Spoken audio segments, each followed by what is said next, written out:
નમસ્કાર વિદ્યાર્થી મિત્રો, આજે આપણે ચેપ્ટર 1 સંબંધ અને વિધેયમાં દ્વિ ક્રિયાઓ આ ચેપ્ટરનો લાસ્ટ ટોપિક છે. ગયા લેક્ચરમાં આપણે સંયોજક વિધેય વિશે ચર્ચા કરી ગયા. તેમાં વ્યસ્ત સંબંધ અને બીજું એક વ્યાપ્ત બધું જેમાં આપણે શીખ્યું છે. હવે દ્વિ ક્રિયાઓ ટોટલી અલગ વસ્તુ છે, બરાબર. દ્વિ ક્રિયામાં તમને આવશે વ્યસ્ત ઘટક, તટસ્થ ઘટક, સમક્રમિક, જૂથનો નિયમ. આ વસ્તુઓ ટોપિકમાં આવશે. પહેલાં કરતાં બહુ સરસ છે ટોપિક આ, બરાબર. જરાક ધ્યાન આપી સમજવું દ્વિ ક્રિયાઓ કોને કહેવામાં આવે. તો પહેલાં આપણે એની ડેફિનેશન લખીએ, પછી એના ઉદાહરણ જોઈએ તો વધારે તમને ખ્યાલ આવશે. તો પહેલાં ડેફિનેશનમાં શું છે એનું કે ધારો કે કોઈ ગણ ઇઝ નોટ ઇક્વલ ટુ 5. ધારો કે કોઈ ગણ ખાલી ગણ નથી, બરાબર, હોય તો બરાબર. તો સ્ટાર એ સ્ટાર કોનું? Star from A cross A to A, બરાબર. તો એ સ્ટાર અહીં આપણે લેટા છે પહેલામાં એફ જી એચ અલગ અલગ એબીસીડીમાં, પણ એ દ્વિ ક્રિયાઓ બાઇનરી ઓપરેશન માટે આપણે શું લઈશું? સ્ટાર, બરાબર. સ્ટાર એ ક્રોસ એ ક્રમયુક્ત જોડ છે. ક્રમયુક્ત જોડમાંથી એ ગણ મળશે આપણને, બરાબર. ક્રમિક જોડમાંથી શું મળશે? એ મળશે, બરાબર. ને એ પરનો ને શું કહેવાનું? એ પરનો દ્વિ ક્રિયાઓ કહે છે. એ પરની દ્વિ ક્રિયાઓ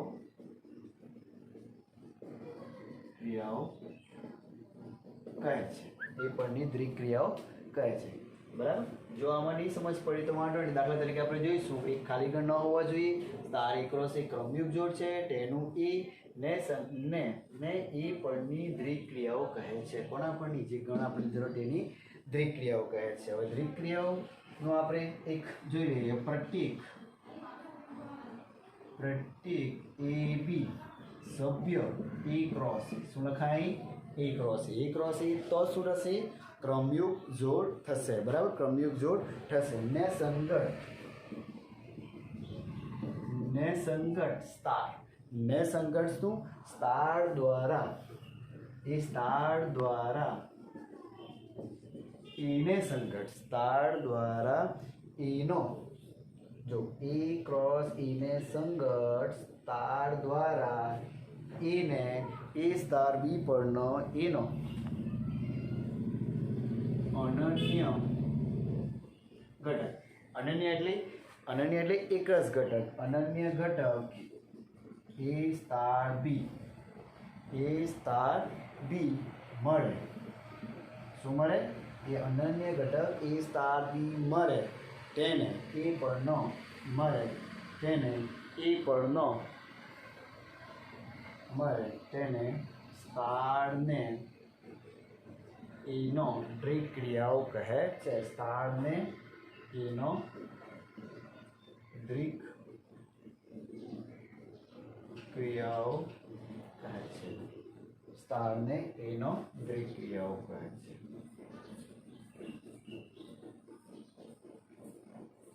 ચાલો ફરી એકવાર જોઈ લો.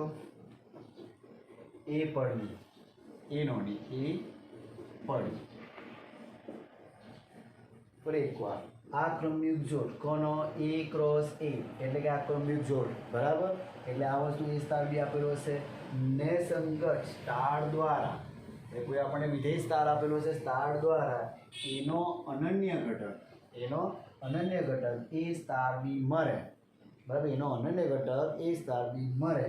સ્ટારને એ પરની દ્વિ ક્રિયાઓ કહે છે. નહીં સમજ પડે તો એક ઉદાહરણ જો. દાખલા તરીકે સ્ટાર એન પર. સ્ટાર એ શું છે? એન પર વ્યાખ્યાયિત છે. સ્ટાર એ એન પર એ સ્ટાર બી બરાબર એ માઇનસ બી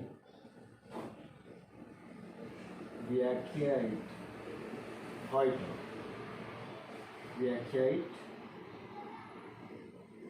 છે, બરાબર. ચાલો તો એક દ્વિ ક્રિયામાં એક વિધેય લઈ લીધું છે. સ્ટાર એન પર.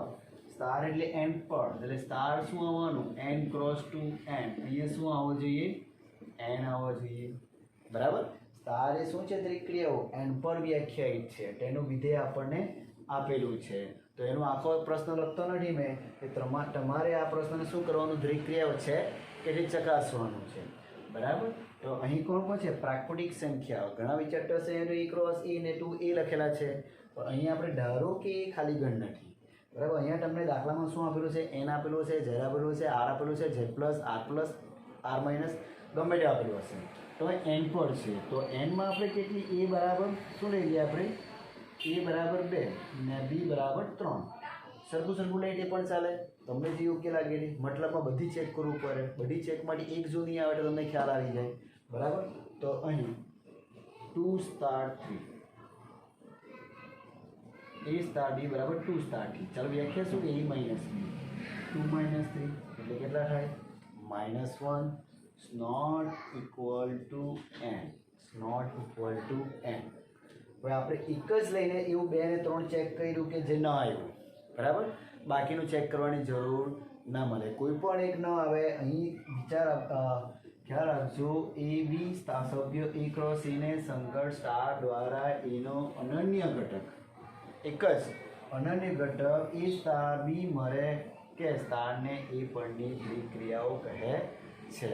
જો એ સ્ટાર બી ન મળે એ પરની ક્રિયા એટલે કે n પરની ક્રિયા, n પરની ક્રિયા, તો એ કહેવાશે દ્વિ ક્રિયાઓ નથી. એટલે a સ્ટાર બી બરાબર a માઇનસ બી દ્વિ ક્રિયાઓ નથી. દ્વિ ક્રિયાઓ નથી.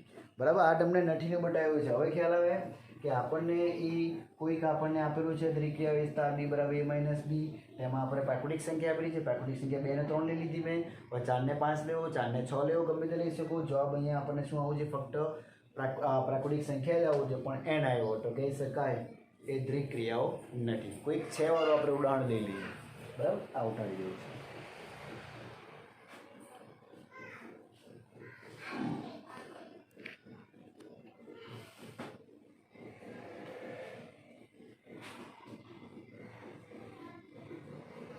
ધારો કે is not equal to 5 star a cross a to a ને a પરની દ્વિક્રિયાઓ કહે છે. a ક્રોસ 2 a ને a પરની દ્વિક્રિયાઓ કહે છે.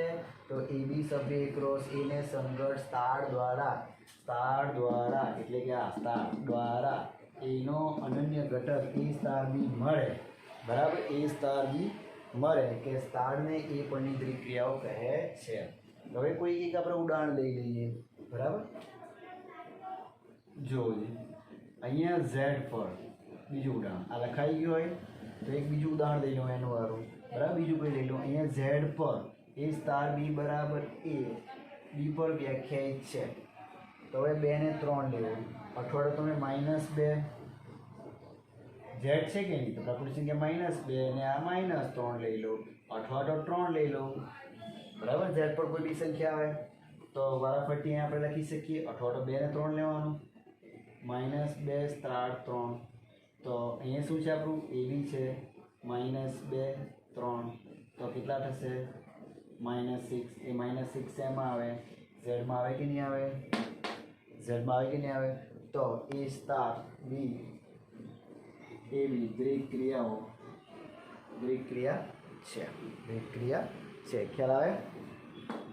બરાબર, પણ જે z પર તો તેની જ કિંમત લેવાની. આપણે કિંમત લેવા વગર બી આપણે ડિસાઈડ કરી શકીએ.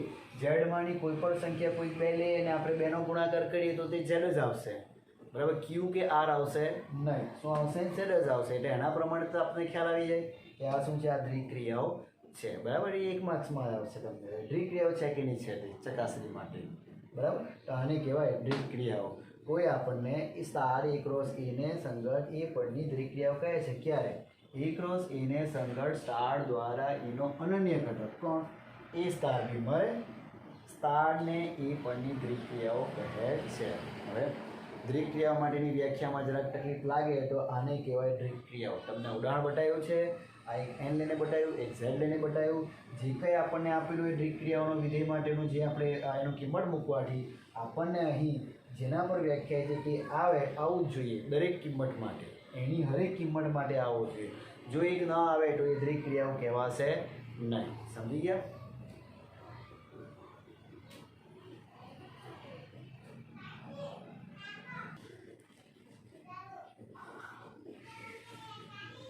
અહીં એક મેં ચાર્ટ બનાવ્યો છે નોન તરીકે, જે તમને ઉદાહરણ જે આપણા જે બુકમાં ઉદાહરણ છે ને એ ઉદાહરણ આપેલા છે નાના નાના, એના પરથી તમને ખ્યાલ આવશે કે સરવાળાનું કોઈક દ્વિક્રિયા આપેલું હોય, ગુણાકારનું કોઈક દ્વિક્રિયા આપેલું હોય, બાદબાકીનું દ્વિક્રિયા આપેલું હોય, ભાગાકારનું દ્વિક્રિયા આપેલું હોય, તેવા n પર વ્યાખ્યાયિત, z પર વ્યાખ્યાયિત, q પર વ્યાખ્યાયિત, r પર વ્યાખ્યાયિત અને c પર, બરાબર બધી કિંમત વિશે જાણતા છે આપણે. પ્રાકૃતિક સંખ્યા, પૂર્ણાંક સંખ્યા, સમય સંખ્યા, વાસ્તવિક સંખ્યા અને સંકર સંખ્યા, બરાબર ખ્યાલ આવે. તો એના માટે એ દ્વિક્રિયા સરવાળા માટે એ દ્વિક્રિયા છે કે નહીં છે, આ દ્વિક્રિયા છે. આપણે હમણાં જ પ્રાકૃતિક સંખ્યા માટે તમે સરવાળા માટે કોઈ બી લઈ લો એન્ડ 2 ટુ સ્ટાર્ટથી સરવાળા 2 + 3 કેટલા થાય 5, તો માન્ય કહેવાય કે નહીં કહેવાય? 5 એ કઈ સંખ્યા આવે? પ્રાકૃતિક સંખ્યા જ આવે ને, બરાબર. તો એ માન્ય. એ જ પ્રમાણે z છે, દ્વિક્રિયાઓ છે. z માટે કોઈ બી તમે લઈ લો -2, હવે a * b બરાબર a + b, આ સરવાળા માટેની દ્વિક્રિયાઓ છે. આ સરવાળા માટેની દ્વિક્રિયાઓ છે a * b a + b. તો એમાં તમે -2 લેવો અને -3 લેવો તો કોઈ બી લઈ શકાય, અથવા તો -4 લેવો ને 1 લેવો તો કેટલા આવશે જોવા જઈએ તો -3. એ -3 શેમાં આવશે? ઝેડમાં જ આવશે કે નહીં? તો એ છે આવશે. એ જ પ્રમાણે સરવાળા માટે ક્યુમાં પણ છે, ઉડાન ચેક કરી શકે, આરમાં પણ છે, સંકર સંખ્યા પણ છે. એ ક્યારે? બધી શૂન્યોત્તર વાસ્તવિક શૂન્યોત્તર સંખ્યા હોય છે બધી. કઈ હોય છે ગણ? શૂન્યોત્તર, શૂન્ય સિવાયની. ચાલો ગુણાકાર માટે n, કોઈ બી ગુણાકાર 1 × 2, 5 × 6 પ્રાકૃતિક સંખ્યા લાવવાની છે. દ્વિક્રિયાઓ છે, આમાં બી દ્વિક્રિયાઓ છે, આમાં બી છે, આમાં બી છે, આ આવશે ને છે, બરાબર. ગુણાકાર સંકર સંખ્યાનો તે પ્રમાણે ગુણાકાર કરવાથી. હવે બાદબાકીમાં હમણાં જોઈ ગયા આપણે a * b બરાબર a - b આપણે લીધું 2 - 3, જવાબ શું આવ્યો? -1. તો ઇઝ નોટ ઇક્વલ ટુ પ્રાકૃતિક સંખ્યા. તો અહીં શું આવશે? નથી. સમપટ્ટી છે બાદબાકી માટે, બરાબર. ચાલો બાદબાકી માટે બીજું, આ બાદબાકી માટે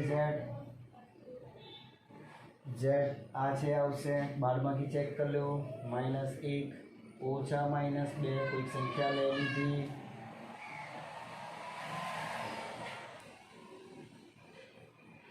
z પર બી તમે જોઈ શકે કે બાદબાકી કરવાથી એની બાદબાકી તે પ્રમાણે જ મળશે કિંમત, એટલે આવશે. એવી જ રીતે ક્યુમાં પણ r આવે તો બી અને સંકર સંખ્યા આવે તો બી, બરાબર. ચાલો હવે ભાગાકાર માટે. હવે ભાગાકાર એટલે a * b બરાબર a ઓપન. આ ભાગાકારનું તમારું ફંક્શન કે આ બાદબાકીનું કહેવાય, આ સરવાળાનું કહેવાય, બરાબર. એ બાદબાકી, સરવાળો, ભાગાકાર, બરાબર. અને ગુણાકારનું કયું આવશે?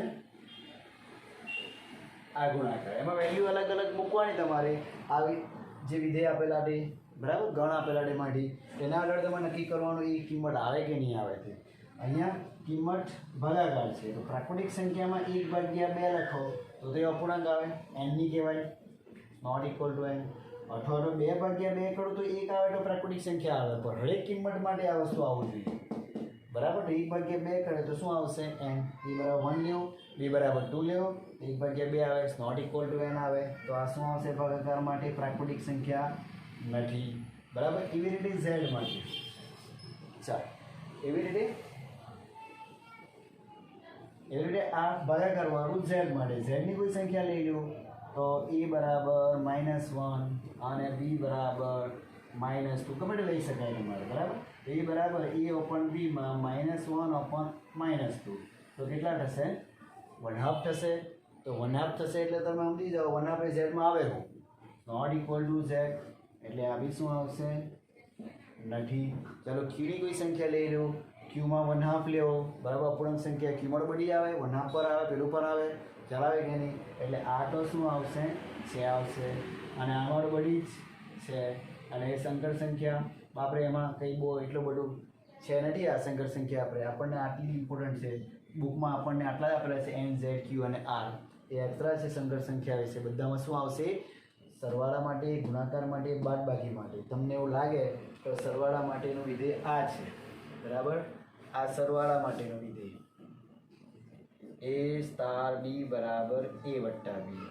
અને આ બાદબાકીનું વિધેય અને આ a સ્ટાર b બરાબર આ ગુણાકારનું a b સોરી આ ગુણાકારનું આ બાદબાકી અને આ ભાગાકાર એટલે આ બધા વિધેય છે આના બરાબર એના આધારે આપણે નક્કી કરવામાં આવે કે દ્વિક્રિયાઓ છે કે નહીં છે. તો આ કોષ્ટક 4 તમારે મોડે રાખવાનો એટલે ડાયરેક્ટલી સરવાળો આવે.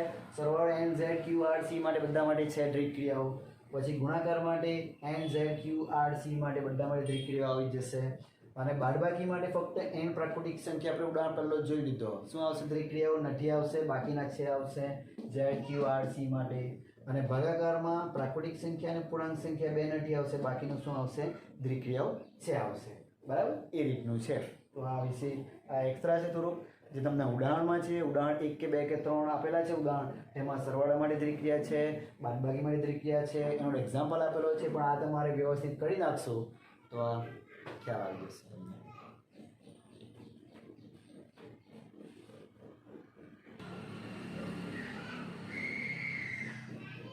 આ વસ્તુ દ્વિક્રિયાઓ છે કે નથી, દ્વિક્રિયાઓ છે કે નથી તે જ છે. બરાબર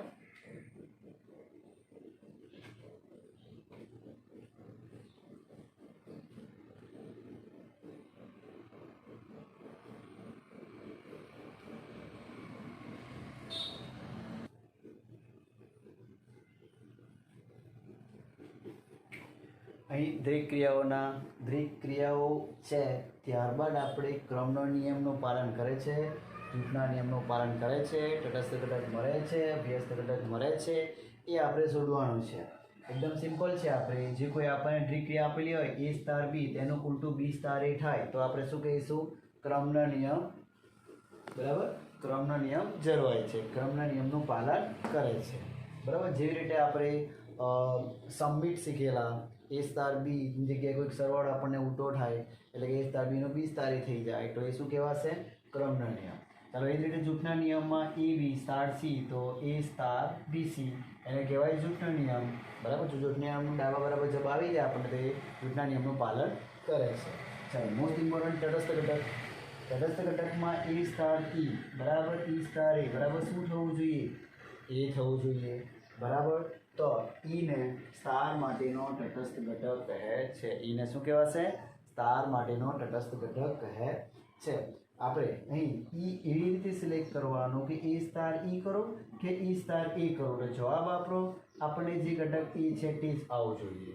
એના પરથી આપણે ડિસાઈડ કરીશું e એ આપણને સ્ટાર માટેનો તટસ્થ ઘટક શું આવે તે આપણે નક્કી કરીશું. બરાબર ચાલો વ્યસ્ત ઘટક. વ્યસ્ત ઘટકમાં તટસ્થ ઘટક કમ્પલસરી હોવો જોઈએ. જો તટસ્થ ઘટક ન મળે, એવા પણ દાખલા છે કે તટસ્થ ઘટક ન મળે, જો તટસ્થ ઘટક ન મળે તો વ્યસ્ત ઘટક મળશે નહીં. એટલા માટે તટસ્થ ઘટક e હોય તો બરાબર હોય તથા a સ્ટાર a અને સંગત a સભ્ય a તો a ડેશ અથવા તો b બેમાંનું કોઈ બી a b લઈ તો બી ચાલે.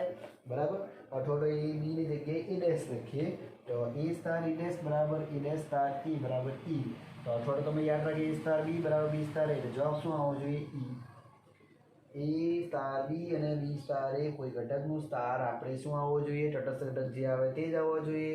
તો a ડેશ ને a નો વ્યસ્ત ઘટક કહે છે. જો આ લેવાના હોવ તો તમે શું લખી શકશે? b ને a નો વ્યસ્ત ઘટક કહે છે. એટલે આ ડેશ ની જગ્યાએ b પણ લઈ શકાય. બરાબર તો તમે એમ પણ લખી શકે a ઇન્વર્સ બરાબર b. બરાબર a નો વ્યસ્ત ઘટક કોણ છે? b. ક્યારે? a સ્ટાર b અને b સ્ટાર a બરાબર શું આવવો જોઈએ? એ આવવો જોઈએ. તો a ડેશ ના સંકેતમાં a ઇન્વર્સ વડે પણ દર્શાવી શકાય. તો a સ્ટાર a ઇન્વર્સ બરાબર કોઈ બી વસ્તુ લખી છે. આગલા વર્ષની બુકનું છે આ લેટા. ત્યારબાદ અમે એનસીઆરટી તમારામાં એ ડેશ આવ્યું છે આ વસ્તુ. બરાબર બંને સરખી જ રીતે યાદ રાખવાનું. આપણે જે વસ્તુ લીધું હોય તો તેના વિરુદ્ધ a ડેશ ને એનો વ્યસ્ત ઘટક છે, અહીંયા b ને એનો વ્યસ્ત ઘટક છે. બરાબર તો a ઇન્વર્સ બરાબર b પણ લખી શકાય. અને એકવાર જોવો જે એક્ઝામ્પલ જો ગણશો ત્યારે વધારે ખ્યાલ આવી જશે. બરાબર આટલું વ્યવસ્થિત ઉતારી દો.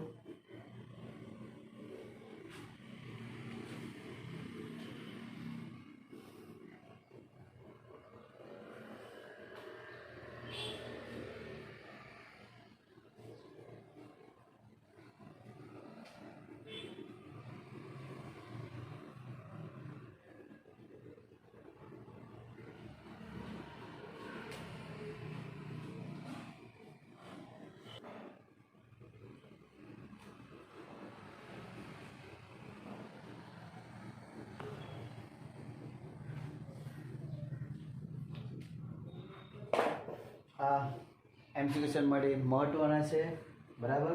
આપણે બાઇનરી વિશે શીખી ગયા. તો હવે એ 3 મુદ્દા જરાક આપણને જે એમસી ક્વેશ્ચનમાં કામ આવશે. નંબર ઓફ એ એટલે કે નંબર ઓફ એ બરાબર એમ ઘટક લીધા છે. આપણે કોઈ બી સંખ્યા આવી શકે, નંબર ઓફ બી બરાબર એન લીધા છે. એ થી બી પરની વિધેયોની સંખ્યા, કોની સંખ્યા માંગેલી? વિધેયોની. તો એન નો એમ ઘાત, કેટલો ઘાત? એન નો એમ ઘાત, એન. આ બીજો એન નો એમ ઘાત, બરાબર. નંબર ઓફ એ એમ અને બી, તો એ થી બી પરનો એક એક વિધેયોની સંખ્યા. તો એનપીએમ શું લખવાનું? એનપીએમ. એનપીએમ ક્રમ છે અને સંચય 11 પણ માટે સૂત્ર ખબર હશે, N factorial upon N minus M factorial. જ્યાં એ કેવો હોવો જોઈએ? મોટો હોવો જોઈએ, સરખો અથવા તો મોટો હોવો જોઈએ. જો એમ મોટો હોય તો તેનો જવાબ શું આવે? એક એક વિધેયોની સંખ્યા 0, બરાબર. નંબર ઓફ એ બરાબર એમ. નંબર બી તો એ થી બી પરના વ્યાપ વિધેય. વ્યાપ વિધેય માટે જરાક સૂત્ર માંગવું છે. Sigma r equal to 1 to n NCR minus 1 n minus r raise to m. આટલું છે, બરાબર. જે આપણે ડીપીડીમાં ભણેલા ને મધ્યમ પદ વિશે, જે આપણે વ્યાપક સ્વરૂપ તે ટાઈપનું જ છે. ખાલી sigma r equal to 1 to n NCR minus 1 n minus r raise to m. એ તમારે ગુજકેટમાં કહેવામાં આ વસ્તુ પૂછાય તો એ વસ્તુ કામ આવે એટલા માટે લખાવતો છું. બુકમાં આપણી પાસે એના કોઈ એકાદ બે ઉદાહરણ જ છે, બરાબર. બાકી બીજું બધું ગુજકેટ માટેનું આ છે. એ વ્યવસ્થિત ઉતારી દેવો જોઈએ અને મોડે કરી દેવો જોઈએ, બરાબર.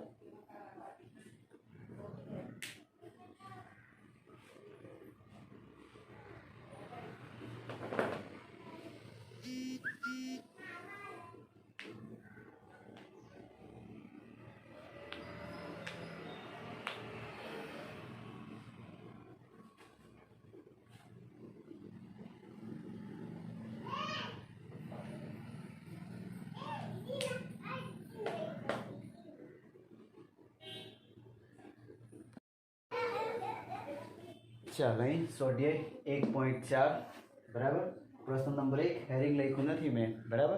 હેરિંગ તમારે બુકમાં ઉતારી લેવાની. પહેલું હેરિંગ શું કહે છે કે નીચે પ્રમાણે વ્યાખ્યાયિત વિધેયો, નીચે પ્રમાણે વ્યાખ્યાયિત હોય પ્રત્યેક શારીરિક ક્રિયાઓ છે કે નહીં તે ચેક કરવાનું. જો ના હોય તો આપણને કારણ જણાવો એમ કે, બરાબર. તો તમે જોઈ શકે એ માઇનસ બી અને અહીં શું છે? ઝેડ પ્લસ છે, નથી કે ઝેડ. જો ઝેડ આપેલું હટે તો એ શું આવટે? વેગ ક્રિયાઓ છે. તમને મેં ચાર્ટમાં બતાવ્યું છે. આ બાદબાકી છે, આ ગુણાકાર છે, બરાબર. બીજું અલગ છે, બરાબર. એ બે વસ્તુ તો આપણે ડિસાઈડ કરી શકીએ તમારું છે આવે કે નથી આવે તે, બરાબર. આ છે આવશે, આ તમારે વિચારવું પડશે, બરાબર. એના માટે આપણે કોઈક લઈ લઈએ. એ બરાબર, ધારો કે એ બરાબર 2 અને બી બરાબર 3. પહેલામાં ઉદાહરણ જેની જરૂર તે પ્રમાણે લઈ લઈએ, બરાબર. તો એ સ્ટાર બી બરાબર 2 સ્ટાર 3 કેટલા આવશે? 2 minus 3 minus 1 not equal to Z plus. Z પ્લસમાં ફક્ત આવશે ડન, not equal to Z plus. તો શું કહેશે? આ દ્વિક ક્રિયાઓ નથી, બરાબર. તો ઝેડ પ્લસ પર એ માઇનસ દ્વિક ક્રિયાઓ નથી. ઝેડ પ્લસ પર એ સ્ટાર બી દ્વિક ક્રિયાઓ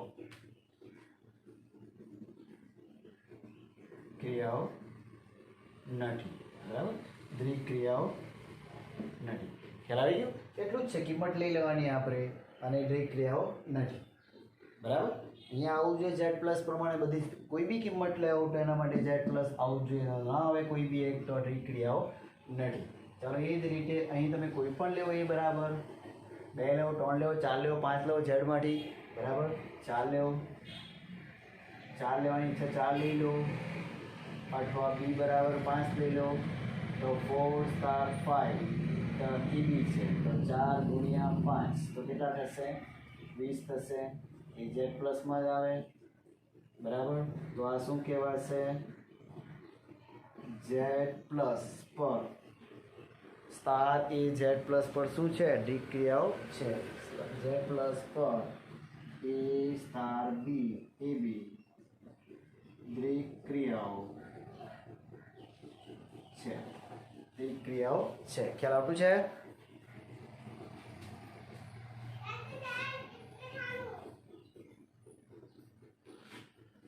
બરાબર, પહેલું આપણું ગ્રીક ક્રિયાઓ નથી આવ્યું, ઝેડ પ્લસ નહીં આવ્યું. અહીંયા કોઈ બી વેલ્યુ લેશો, બેનો ગુણાકાર છે. બેનો ગુણાકાર ચાર્ટ મેં લખાયો છે, ચાર્ટમાં જોઈ લો. બધા માટે એ શું આવશે? છેદ આવતું છે. બરાબર, કોઈ બી વેલ્યુ લેશો ઝેડ પ્લસ માટે ગમે તેનો ગુણાકાર કરશો એ ઝેડ પ્લસ જ આવશે. તો એ શું? ઝેડ પ્લસ પણ એ સ્ટાર બી ગ્રીક ક્રિયાઓ છે. બરાબર, એ જ રીતે આમાં કોઈ બી આર માટે તમે કોઈ બી વેલ્યુ લઈ શકો તો એ આર જ આવશે.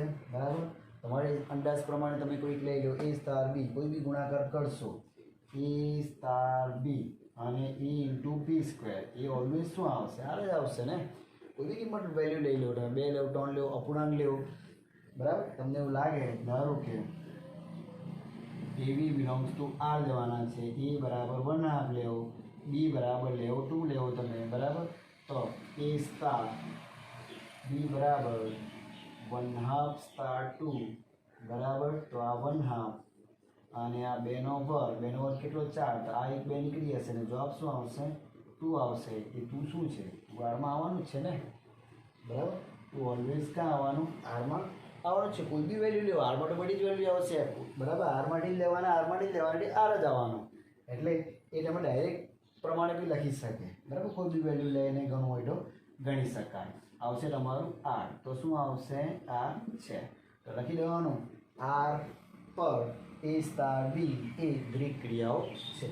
બરાબર, આર પર એ સ્ટાર બી એ શું લખવાનું? ગ્રીક ક્રિયાઓ છે.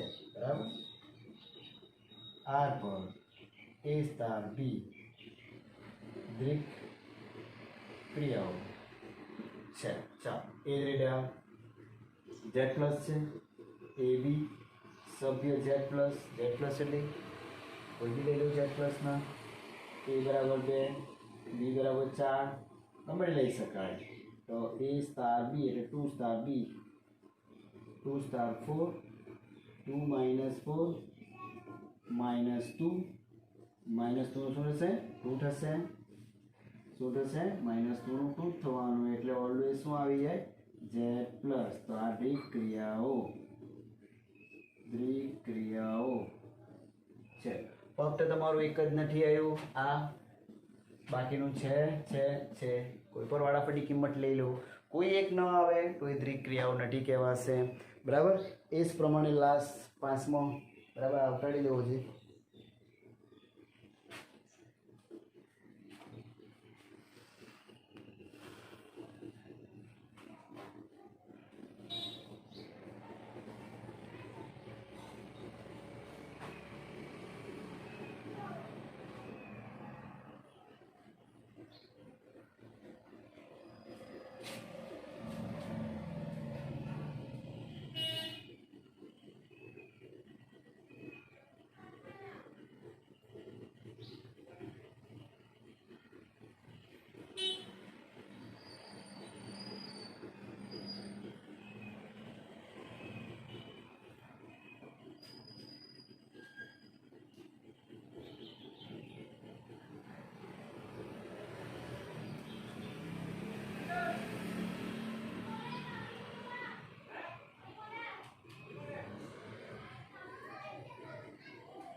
चलो 5मो जेड पर व्याख्यायित है ए बी सभ्य जेड प्लस. तो जेड प्लस में ए बराबर 2 लो, बी बराबर 3 ले लो.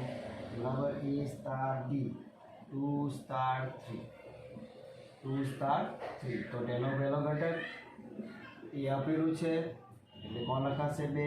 એ 2 જેડ પ્લસમાં છે. કોઈ બી લઈ લો, 4 સ્ટાર 5, 5 સ્ટાર 6, એ પ્રમાણે તમારો ઝેડ પ્લસ આવી જશે. અહીંયા જે હોય તે આ જ વિધેય આપણને ફોલો કરવાનું છે, જેમાં કોઈ પણ કિંમત ઝેડમાંની મૂકો તો વારાફરતી તમારો ઝેડ પ્લસ આવી જશે. તો લખી શકે એ સ્ટાર ઝેડ પ્લસ પર એ સ્ટાર બી ગ્રીક ક્રિયાઓ છે. બરાબર, એ ખાલી તમને એક માર્કમાં પૂછાય તો બરાબર ખ્યાલ આવશે. એટલે ડાયરેક્ટ પણ ડિસાઇડ કરી શકે તમે ગ્રીક ક્રિયાઓ છે કે નથી. બરાબર, પ્રશ્ન નંબર 2.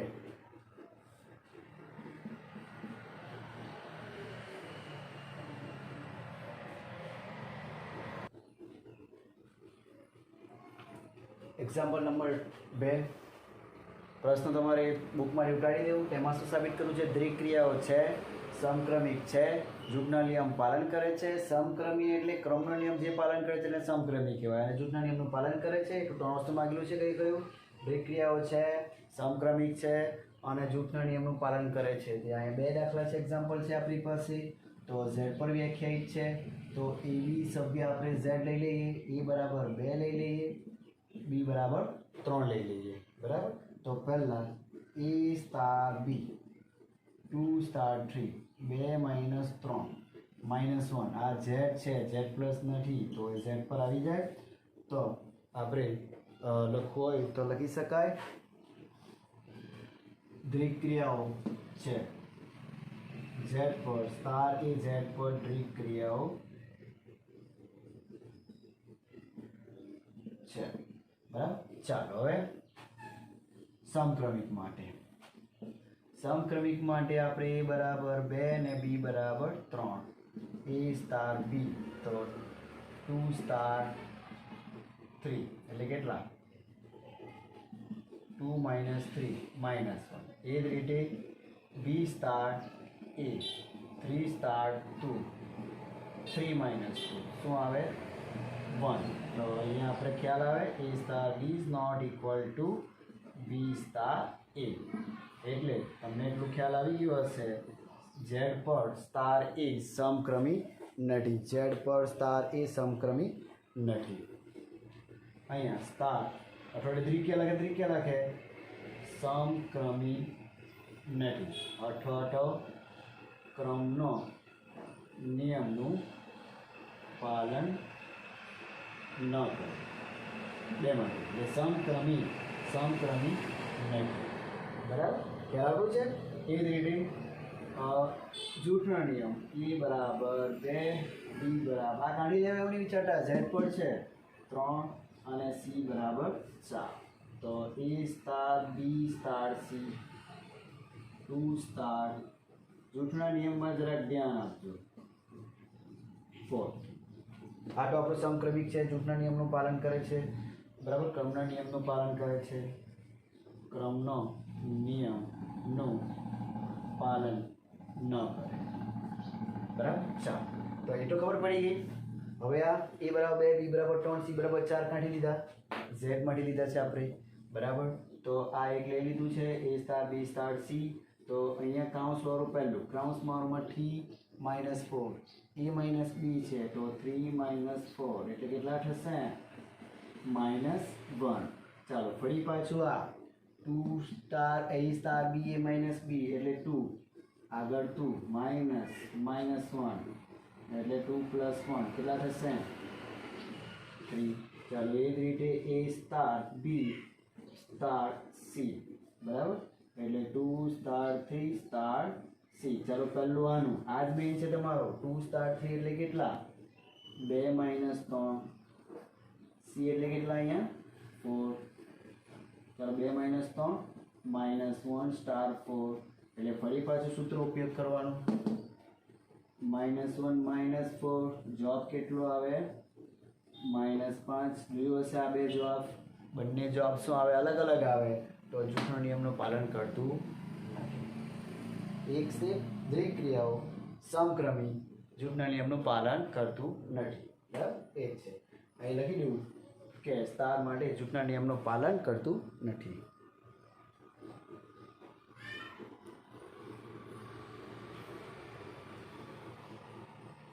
આ પછી ગણીએ બીજો લાસ્ટ અહીંયા લખી દેવાનું a star b star c is not equal to a star b star c. Star જૂથના નિયમનું પાલન કરતું નથી. જૂથના નિયમનું પાલન કરતું નથી. બરાબર. લખી